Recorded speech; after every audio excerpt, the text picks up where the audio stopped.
দীর্ঘ ৩৫ বছর পর সংসদ সদস্যদের সরাসরি ভোটের মাধ্যমে রাষ্ট্রপতি নির্বাচিত হলেন মির্জা ফখরুল ইসলাম আলমগীর। জাতীয় সংসদ ভবনে রাষ্ট্রপতি নির্বাচনের ভোট গ্রহণ শুরু হয়েছিল দুপুর ২টায় এবং এটি শেষ হয় বিকাল ৫টায়। এর পরপরই কিছুক্ষণ আগে রাষ্ট্রপতি নির্বাচনের ফলাফল ঘোষণা করা হয়েছে। এই ফলাফলে আমরা জানতে পেরেছি যেটি জানা গেছে যে মোট ৩৪৩টি বৈধ ভোটের মধ্যে মির্জা ফখরুল ইসলাম আলমগীর পেয়েছেন ২৫৫ ভোট, আর কর্নেল অবসরপ্রাপ্ত অলি আহমদ তিনি পেয়েছেন ৮৮ ভোট, যার ফলে ২৫৫ ভোট পেয়ে রাষ্ট্রপতি, বাংলাদেশের ২৩তম রাষ্ট্রপতি নির্বাচিত হলেন মির্জা ফখরুল ইসলাম আলমগীর। আমরা সকাল থেকে দেখছিলাম যে এই যে রাষ্ট্রপতি নির্বাচন দীর্ঘ ৩৫ বছর পর সরাসরি ভোটে, সংসদ সদস্যদের সরাসরি ভোটের মাধ্যমে যে রাষ্ট্রপতি নির্বাচন, সেই নির্বাচন কিভাবে হচ্ছে এবং নির্বাচন কেমন চলছে সেটি দেখার জন্য কিন্তু সংসদ ভবনের সামনে বিভিন্ন রাজনৈতিক দলের নেতাকর্মীরা তারা কিন্তু ভিড় জমাচ্ছিলেন।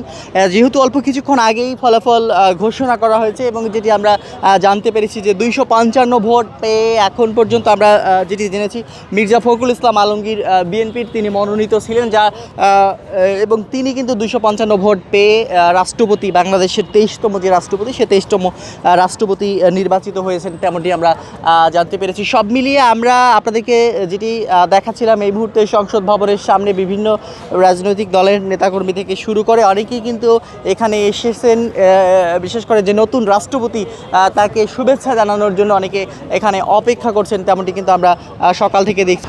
যেমনটি বলছিলাম যে সবশেষ যে নির্বাচন হয়েছিল, যেটি ১৯৯১ সালে সবশেষ প্রতিদ্বন্দ্বিতাপূর্ণ সরাসরি ভোটের মাধ্যমে রাষ্ট্রপতি নির্বাচন হয়েছিল। এরপর ১৯৯১ সালের পর ৮টি রাষ্ট্রপতি নির্বাচন হলেও সেগুলোতে ক্ষমতাসীন দলের একক প্রার্থী থাকার কারণে সেগুলো নির্বাচন পর্যন্ত গড়ানোর প্রয়োজন পড়েনি, বিনা প্রতিদ্বন্দ্বিতায় সে নির্বাচনগুলোতে রাষ্ট্রপতি নির্বাচিত হয়েছিল। তবে এবার যে রাষ্ট্রপতি নির্বাচন আমরা দেখেছিলাম যে ক্ষমতাসীন দল যেটি রয়েছে বাংলাদেশ জাতীয়তাবাদী দল বিএনপি, তাদের মনোনীত প্রার্থী ছিলেন মির্জা ফখরুল ইসলাম আলমগীর। এর পাশাপাশি ১১ দলীয় ঐক্যজোটের প্রার্থী ছিলেন কর্নেল অবসরপ্রাপ্ত অলি আহমদ। তাদের এই দুজনের মধ্যকার যে প্রতিদ্বন্দ্বিতাপূর্ণ নির্বাচন যেটি গণতান্ত্রিকভাবে অনুষ্ঠিত হচ্ছিল, সেই দীর্ঘ ৩৫ বছর পর সে নির্বাচনে, যেমনটি আপনাদেরকে বলছিলাম যে কিছুক্ষণ আগে ফলাফল প্রকাশ হয়েছে রাষ্ট্রপতি নির্বাচনের, সে ফলাফলে আমরা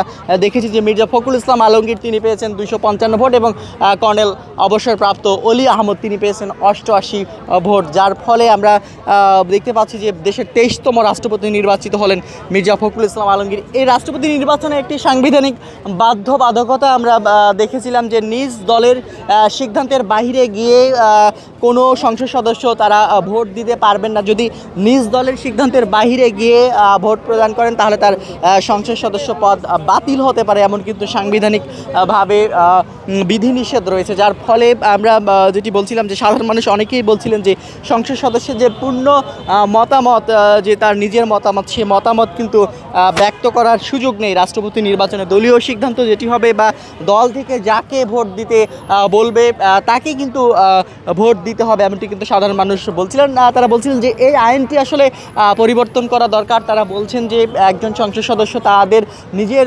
মতামতকে প্রাধান্য দিবেন, দলীয় সিদ্ধান্তের বাহিরে গিয়েও যাতে করে ভোট দিতে পারেন, এমনটি কিন্তু বলছিলেন সাধারণ অনেকেই। তো সব মিলিয়ে আমরা যেটি আপনাদেরকে বলছিলাম যে দেশের ২৩তম রাষ্ট্রপতি নির্বাচিত হলেন বিএনপির যে সদ্য সাবেক মহাসচিব যিনি পদত্যাগ করেছেন, এবং তিনি কিন্তু বিএনপি থেকে মনোনয়ন পেয়েছিলেন মির্জা ফখরুল ইসলাম আলমগীর। তিনি দেশের ২৩তম রাষ্ট্রপতি নির্বাচিত হলেন সংসদ সদস্যদের সরাসরি ভোটের মাধ্যমে।